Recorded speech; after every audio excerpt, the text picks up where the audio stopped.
Hello అందరికి నమస్తే. మాజీ మంత్రి పేర్ని నాని ఏది మాట్లాడినా కూడా సంచలనమే. గతంలో అనేక సందర్భాల్లో పవన్ కళ్యాణ్ గారి గురించి గాని, చంద్రబాబు నాయుడు గారి గురించి కానీ ఏ అంశం తీసుకున్నా కూడా ఆయన ప్రెస్ మీట్ పెట్టి మాట్లాడారు అంటే అవతల వైపు నుంచి సౌండ్ ఉండదు. అంటే అంత క్లారిటీతో ఆ స్థాయిలో ఆయన మాట్లాడతారు. ఆయన మాట్లాడినటువంటి దానికి సంబంధించి ఒక 4, 5 రోజులు చర్చ కూడా జరుగుతుంది. పేర్ని నాని మాట్లాడితే గనక. ఆయన టీవీ డిబేట్‌లో గాని ఎక్కడైనా సరే సబ్జెక్ట్‌తో మాట్లాడతారు ఆయన. ఊరికే ఏది పడితే అది మాట్లాడేటువంటి వ్యక్తి పేరు నాని కాదు. అందుకే ఆయన మాటలని కూడా చాలా మంది ఆసక్తిగా వింటారు. అదొక సంచలనం అని కూడా చాలా మంది అభిప్రాయపడతారు. ఇప్పుడు కూడా ఏదైతే తన మీద కేసులు పెట్టి అరెస్ట్ చేయాలని చెప్పి ఏదైతే కూటమి సర్కార్ భావిస్తా ఉందో, ఈ అంశానికి సంబంధించి పేర్ని నాని పారిపోయాడు, పేర్ని నాని అండర్ గ్రౌండ్ లో ఉన్నాడని పదే పదే వీళ్ళు సోషల్ మీడియా వేదికగా తప్పుడు ప్రచారాలు చేస్తా ఉన్నారు. దానికి సంబంధించి ఆయన తరచుగా బయటకు వస్తున్నాడు, మాట్లాడుతా ఉన్నారు. నిన్న కూడా ప్రెస్ మీట్ పెట్టి అనేక విషయాలు చెప్పడం జరిగింది.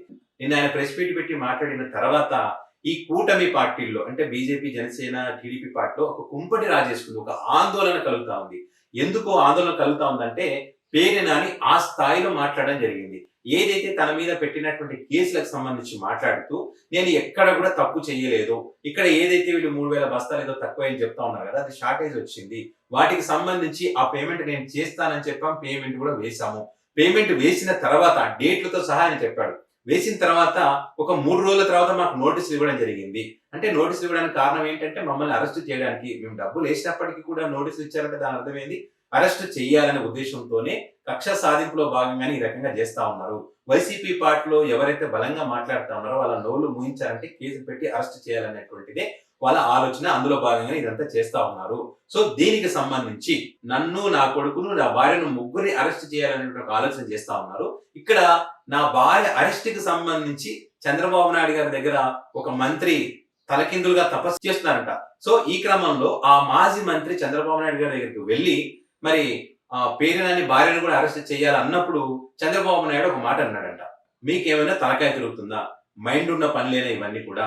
ఆడవాళ్ళని అరెస్ట్ చేసి కేసు పెట్టి ఏమైనా ఇబ్బందులు పెడితే మన ప్రభుత్వానికి ఎంత చెడ్డ పేరు వస్తుంది.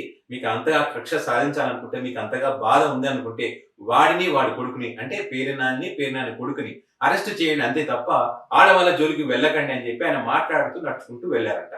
సో ఇట్లా ఆయన ఏం మాట్లాడారు, ఏ మంత్రి ఏమన్నారు, అక్కడ ఎవరెవరు ఉన్నారు, అక్కడ నాదెళ్ల మనోహర్ కూడా ఉన్నాడు, అక్కడ ఉన్నటువంటి కార్యదర్శులకు సంబంధించి, అక్కడ ఉన్నటువంటి నాయకులకు సంబంధించి ఈ అన్ని విషయాలు కూడా చాలా క్లియర్ గా అంటే పేర్ని నాని అక్కడ దగ్గరుండి చూసినట్టుగా విన్నట్టుగా అంత క్లియర్ గా మాట్లాడుతా ఉన్నారంటే మరి ఈ రహస్యం ఇది 4 గోడల మధ్య జరిగినటువంటి ఈ సమావేశం, ఈ మాటలు ఇవన్నీ కూడా ఎట్లా తెలుస్తాయి? అది ముఖ్యంగా మన శత్రువులకు ఎట్లా తెలుస్తాయి అంటే ఇక్కడ మాట్లాడుకున్నటువంటి వ్యక్తులు చెప్తే తప్ప తెలిసేటువంటి అవకాశం లేదు. సో అక్కడ ఉన్నది ఎవరు? ఒక మంత్రి, ఒక మాజీ మంత్రి చంద్రబాబు నాయుడు గారు, వాళ్ళ పార్టీ నాయకులు, అదేవిధంగా అధికారులు. అంటే ఇక్కడ అధికారులే ఈ విషయాలన్నీ కూడా అక్కడ చేరవేశారు.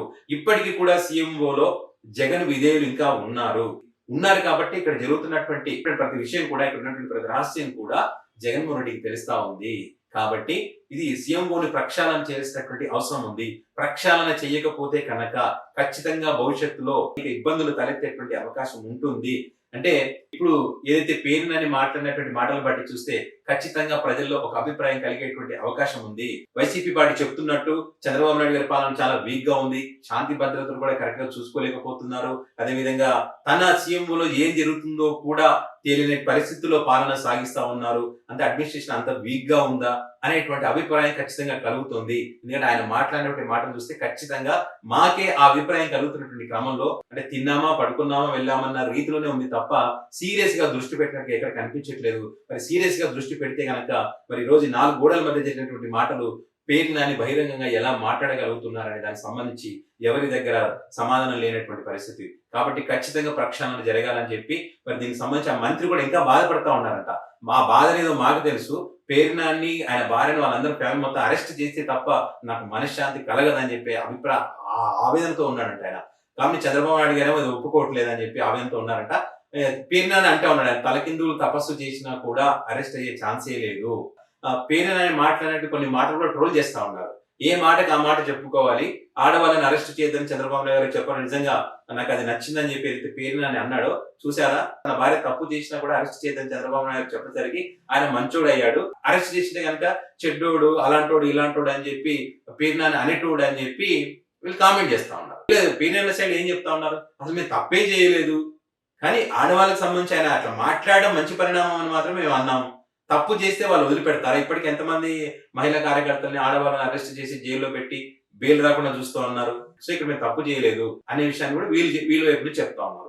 ఏదేమైనా కూడా ఈ సీఎంఓలో జరుగుతున్నటువంటి విషయాలన్నీ కూడా జగన్మోహన్ రెడ్డికి చెప్పడానికి ప్రధాన కారణం ఏంటంటే, అప్పుడు జగన్మోహన్ రెడ్డి ముఖ్యమంత్రిగా ఉన్నప్పుడు అప్పుడున్నటువంటి కార్యదర్శులు గాని, ఓఎస్లు గాని వీళ్ళందరూ కూడా జగన్మోహన్ రెడ్డితో సన్నిహితంగా ఉండేవాళ్ళు. జగన్మోహన్ రెడ్డి కూడా వీళ్ళ పట్ల సానుకూలంగానే ఉండేవాళ్ళు. ఒక స్నేహభావంతో, ఒక స్నేహపూర్వకమైనటువంటి వాతావరణం ఉండేది కాబట్టే వీళ్ళు జగన్మోహన్ రెడ్డికి విధేయత చూపిస్తున్నారు అనేటువంటి అభిప్రాయాలను వీళ్ళు వ్యక్తం చేస్తా ఉన్నారు. కాబట్టి ఇప్పుడు ఈ సీఎంఓ ప్రక్షాళన జరగాలి. ఇలాంటి వాళ్ళు ఇక్కడ ఉండకూడదు. ఉంటే మనకి ఇబ్బందులు వస్తాయి. కాబట్టి ఏం చేయాలి? గతంలో జగన్మోహన్ రెడ్డి ముఖ్యమంత్రిగా ఉన్నప్పుడు ఆయన వల్ల బాధపడ్డటువంటి ఆయన బాధితులు అని చెప్తారు కదా వీళ్ళు, ఆ అధికారులను తీసుకొచ్చి సీఎంఓ ఆఫీస్ లో పెడితే గనక ఖచ్చితంగా ఇక్కడ జరిగేటువంటి విషయాలకు సంబంధించి కానీ, ఇక్కడ జరిగేటువంటి మీటింగ్లకు సంబంధించి కానీ అక్కడ బయటికి చేరవేసేటువంటి అవకాశం ఉండదు. ఇక కోవట్లు అనే వాళ్ళు ఎవరు ఉండకుండా చూసుకోవాల్సినటువంటి బాధ్యత మన పైన ఉంటుంది.